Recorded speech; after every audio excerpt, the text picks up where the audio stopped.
The fact that some diplomats in the United States have home workers paid below the minimum wage is an open secret. So why was Cobra Gatti targeted in this case? I asked Michael Kugelman of the Woodrow Wilson Center. Yeah, well, it's true that there is a precedent for this. There have been other cases of Indian diplomats in the United States who have had cases where, where there's lies about how domestic workers are paid or things like that. So in some ways you could argue that Ms. Cobra Gatti is unlucky, that she was the one where legal action was actually taken and where she was treated like this. But I mean, there's a precedent not just in terms of the specifics of how domestic workers are treated, but also in terms of Indian diplomats being treated in a certain way, and these diplomats or their bosses back in New Delhi reacting very loudly and lodging very loud protests with Washington. Well, we've seen protests at the U.S. Embassy in New Delhi, lots of anger there as well as in Washington. How much of this, in terms of these emotions, how much of it is actually percolating up and being felt at the highest diplomatic ranks, would you say? I would actually argue that it starts at the highest levels, because that's where the anger has been centered and where it started, and it's percolated down into the Indian media, which is very powerful and certainly sets a lot of narratives and affects public opinion in that way. I would actually argue that the average man on the street or woman on the street may not be as interested, may not be paying as much attention to it. So this is certainly, I mean, this is high-level anger to the extreme.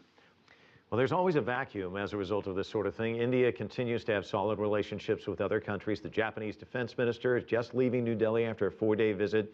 Japan is providing some military support to India and holding some joint exercises. So how much of a risk is there here in the United States that they might lose ground given the fact that other countries are perfectly willing to step in?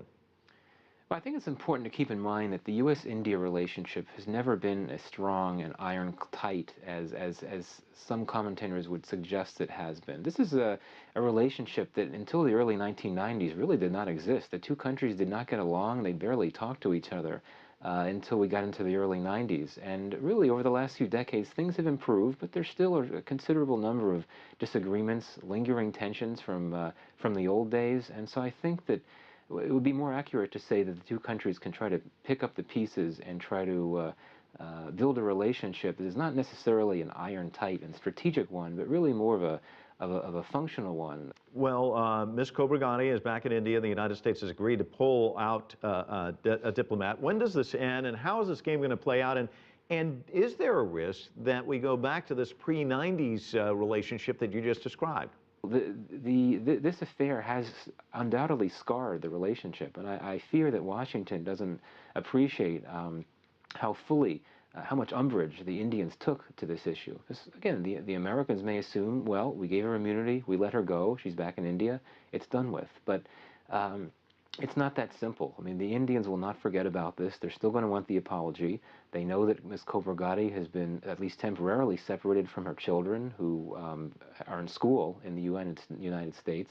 So this could drag out a bit more, but ultimately cooler heads will prevail soon, and they will get back and things will calm down relatively soon. Michael Kugelman, thank you so much for your observations. Thank you.